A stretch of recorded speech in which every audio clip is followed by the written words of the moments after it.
So after Trump tries to bring the floor back to Joe, and that doesn't work, he addresses Chris because Chris is the one who's debating him. So follow this. Chris starts to debate him. He puts the floor back to Joe. Nobody gets the hint. Chris continues to debate him. He starts to talk to Chris. So then Chris says, "You're debating Joe, not me." So by the way, we all thought that until you started debating him. And here, Chris says again, "You've never come up with a comprehensive plan." And then he says, "But last week you signed an executive order in regard to a healthcare plan." So that's a complete contradiction. It's a lot of hypocrisy. I mean, Trump is still in the middle of his presidency. Every week he's accomplishing more and more. And he's done something last week. And then you clearly say he doesn't have a plan, but you signed a part of a plan.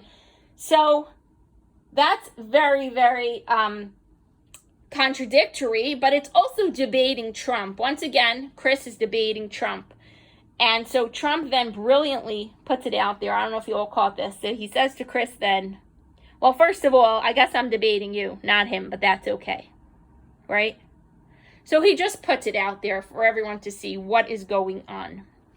And then he says that drug prices will be coming down 80 or 90%. And he tells Biden that he could have done it in his 47 years in office, but he didn't. And nobody's done it. So he's going to do it. Now, at first, people were like, what's going on with Trump? But if you see with Chris stating fake facts to him instead of asking questions, all of a sudden everything makes sense. And by the way, if you go back now to the debate after you listen to these voice recordings, you're going to start to see things jump out at you very differently. You're going to start to become really good at figuring out which gaslighting tactic is being used when, because that's what this whole debate was about, using gaslighting tactics to people on Trump. And then Chris at one point says, "You'll be happy. I'm about to pick up on one of your points," asked the vice president. The way he says to him, "You'll be happy," it kind of feels like he's throwing him this bone, which is what people do. He wants it to look good, that he's saying something nice to Trump. And then Chris asks Biden about the argument he makes and other Republicans make, is that, his health care is going to end private insurance, and Biden responds that it doesn't end. Now, Biden, you can say whatever you want, whenever you want, and change your agenda, which is one of the gaslighting tactics. Whenever you feel like, when you're on stage, you can say whatever you think will make the people happy for the moment. Sometimes you're even copycatting Trump's things that he has said for years and did for, the years he was in office, like Buy America, and different things that he said, like he supports the cops. All of a sudden you support the cops 3 months later or 4 years later, really. So that doesn't work, because we have you on record of what you say. You have a website that has your policies, so you can't just change it whenever you want. You tweet, the president tweets, we see who tweets what. So we're able to follow the facts. So when you just switch your agenda or bring up a talking point out of the blue, people are starting to pick up on it. Now, Biden says something very interesting.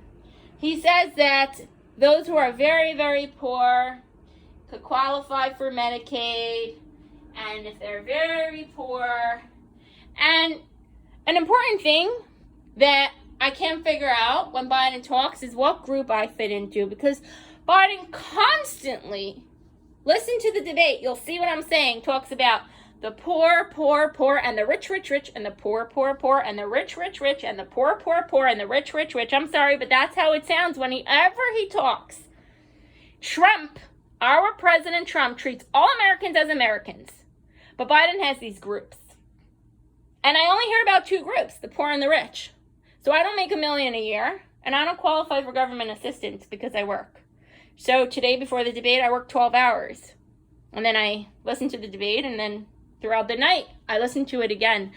So there's an entire middle class that is not anywhere in Biden's America. You got that right. And it's over 50% of the population. So listen to the debate. You either have to be poor or rich. And by the way, it feels like discrimination to me. I don't know about you. But it's the poor, poor, poor, and the rich, rich, rich, and the very, very poor. And the very, very rich. But President Trump, on the other hand, doesn't see poor Americans or rich Americans. He sees Americans. You need something, he gives it to you. The companies need to come back. He will make it worth it for them to come back. Somebody who doesn't have money needs assistance. He will send them their resources. He will help them figure out a job if they would like that. You've seen people like that talk at the RNC. He sends them all the care that Biden says he will send. He takes care of all Americans, but unlike Biden, he doesn't separate America constantly into classes. The rich, rich, poor, poor, poor, poor, rich, rich. And in reality, folks, like I said, it's over 50% of Americans that we're talking about. Who will take care of us? Who will take care of the majority of America? Who will take care of our needs? The people, the us, that Biden does not even bother to mention. That's Trump. He's our man. He's our president. And he will stay our president. We need to make sure of that, and we're going to make sure of that.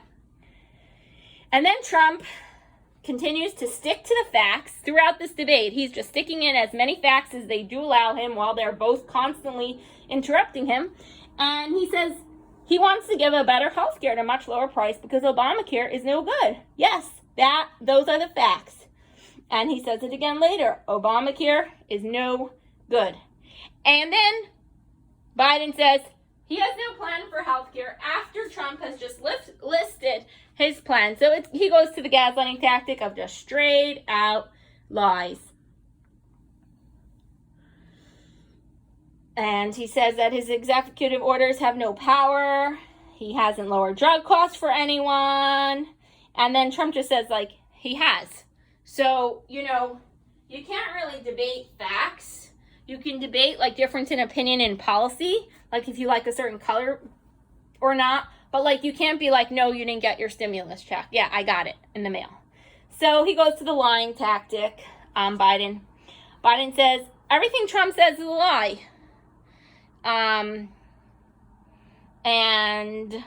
I don't know. I went through it, like I said, for hours and like line by line. Everything Trump said was true.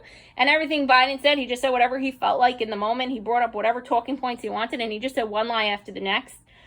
And that's it. That's what he kept doing. Of course, Trump maybe could have talked more about his accomplishments. I don't know, maybe he was being humble. But we all know Trump's accomplishments. So that's not really the thing here. Biden calls him a clown, and he just is so disrespectful to our president. And I understand it was a debate, but that's basically what's going on. We constantly are asking Biden questions like, what you'll do about this, what you'll do about that. And all he answers is he bashes Trump. Like, we have no idea. I know he has no policies, but even if he